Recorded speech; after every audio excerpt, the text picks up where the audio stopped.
Fala galera miçangueira, aqui é Rafael Diniz, professor de Ciências Humanas. É mesmo, é? É mesmo, é? E a gente está aqui hoje para ter uma conversinha sobre um dos teóricos clássicos da sociologia, né, para completar ali os nossos vídeos de sociologia clássica, né, aquela nossa playlist.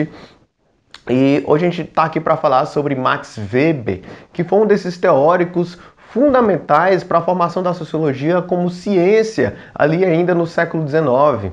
E Weber ele foi importante tanto para a sociologia como também para a história da Alemanha, certo? Já que ele estava participando ativamente ali das negociações entre 1918 e 1919 no Tratado de Versalhes, na Alemanha, logo após a Primeira Guerra Mundial, ali no finalzinho da Primeira Guerra Mundial. Mas a gente não está aqui para falar sobre a história do Weber, a gente não está aqui para falar sobre a biografia dele. A gente está aqui para falar sobre as teorias, algumas das teorias dele, certo? Já que ele está entendendo a sociologia não mais como um braço ou como um clone, na verdade não um braço, mas um clone das ciências exatas, como viu o positivismo de Augusto Comte e de Émile Durkheim, certo? É muito interessante a perspectiva dele, porque ele busca aquilo que ele chama de neutralidade valorativa. É o quê? Certo? E essa neutralidade valorativa ela é super massa, já que ela reconhece a limitação do pesquisador. O Weber percebe que o pesquisador ele é, antes de tudo, um indivíduo social. Isso é muito massa, porque esse indivíduo social, como é que ele vai avaliar a sociedade como coisa se ele é parte dela? Se ele é parte de um grupo social. E isso é muito massa porque ele percebe que a neutralidade absoluta proposta por Durkheim e por Comte era impossível. E isso é bacana, certo? Isso é bacana porque tá dizendo, olha, esse negócio de neutralidade absoluta, certo? De tratar os objetos sociais, o fato social, os fenômenos sociais como coisas, é impossível. Né? E isso é muito bacana. Isso é muito bacana porque a gente percebe que o sociólogo, certo? O sociólogo ele tem suas prenoções, certo? E uma hora ou outra ele acaba sendo parcial em sua pesquisa, mas não quer dizer que ele deve ou que ele pode fazer juízo de valor. Pelo contrário, o dever do sociólogo é justamente desconstruir. Mas, enfim, esse papo fica para uma outra conversa, essa questão da desconstrução, enfim.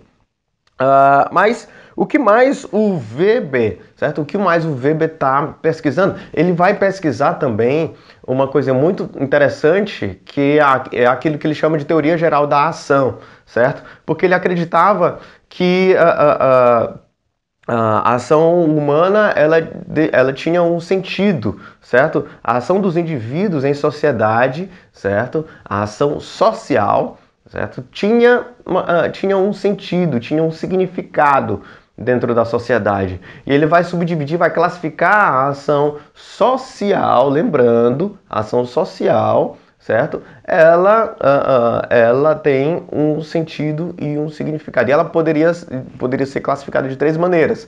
Ação racional com relação a fins, ação racional com relação a valores, a ação afetiva e a ação tradicional. Certo? E isso a gente vai explicar direitinho, tintim por tintim, tá bom? Então, galera, como a gente estava falando agora há pouco, o Weber vai classificar a ação dos indivíduos, né? A ação social dos indivíduos, certo? As ações são movidas por intenções sociais, certo? Então, essas ações desses indivíduos que ele vai classificar em ação racional com relação a fins, ação racional com relação a valores, ação tradicional e ação afetiva, certo? Diz respeito a como esses indivíduos lidam, certo? Lidam com o meio que os está cercando. E é muito interessante que o Weber está procurando deixar bem claro a diferença da sociologia que ele está criando e a sociologia do Durkheim, certo? Por quê? Porque o Durkheim acreditava que a sociedade é quem modificava os indivíduos, certo? Para o Durkheim era a sociedade que estava moldando os indivíduos. Já para o Weber não, é a ação destes indivíduos que estavam modificando a sociedade. A relação para o Weber é contrária. Véi, que viagem é essa, véi? Certo? Então por isso que ele está dizendo, olha, a ação social dos indivíduos possui um sentido, certo? A ação desses indivíduos possui um impacto social. E ele está dizendo, olha, a ação tradicional é aquela que é feita repetidamente. A ação tradicional é aquela que você faz, certo? Que você faz todos os dias, cotidianamente. E muitas das vezes, na maioria das vezes, você não reflete sobre essa ação. Digamos que você está passando em frente a uma igreja, digamos que você é católico, está passando em frente à igreja e você de repente faz o sinal da cruz.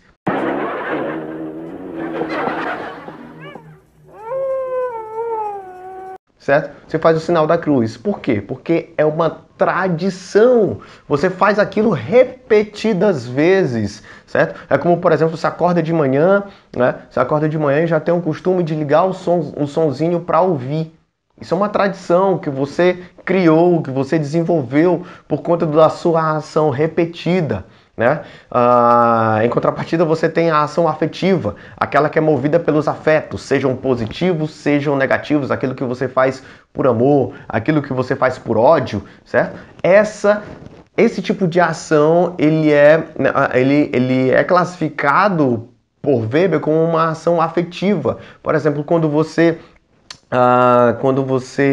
compra flores para sua namorada, né? Quando você tá apaixonado lá, babando pelo crush,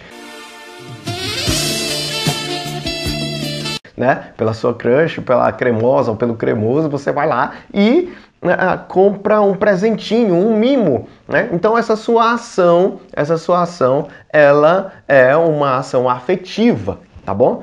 Então, dentro da classificação lá do Weber de ação racional, você vai ter dois tipos, certo? Você vai ter dois tipos. Uma é a ação racional com relação a fins, ou seja, aquilo que você tem um objetivo, aquilo que você vai ter uma recompensa, você racionaliza, certo? Você planeja a sua ação para receber uma recompensa. E a ação racional com relação a valores é aquilo que está baseado em que você acredita. Como, por exemplo, uma ação que foi movida por sua crença ideológica, como, por exemplo, uma crença baseada em suas intenções políticas. Ela possui um valor, certo? O fundo, o plano de fundo, a finalidade dessa sua ação é o valor que você acredita. Então, se você for um indivíduo de direita, você vai agir conforme as premissas de direita. Se você for um indivíduo de esquerda, você vai agir conforme as premissas de direita. Ou de esquerda, perdão. Então, se você possui uma crença de que, vamos ver, você precisa ser bom, certo? Uma crença ideológica baseada em uma perspectiva religiosa, certo? A sua ação, a ideia de você ser bom, certo? Ele não necessariamente está ligado nessa perspectiva na tradição, certo? A tradição é aquilo que você faz repetidamente, mas o fato de você ser bom possui um fundo, certo? Ideológico religioso. Então, também, certo? Não apenas a ação racional com relação a valores, ela não está apenas ligada à perspectiva política, mas também à perspectiva religiosa. Então, galerinha, a teoria geral da ação, ela é a teoria central da perspectiva weberiana.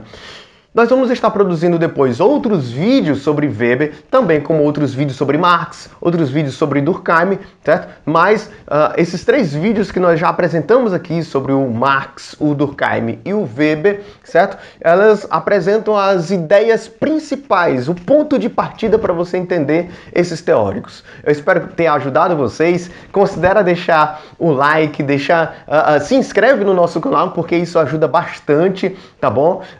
E e compartilha para os seus amigos. Se tiver um amigo seu que vai fazer uma prova sobre Weber, que tem dúvidas nessa área, ou que você conhece alguém que seja curioso nessa área, recomenda o nosso canal, porque isso já ajuda bastante a gente a crescer, tá bom? Deixa um abraço, valeu, falou!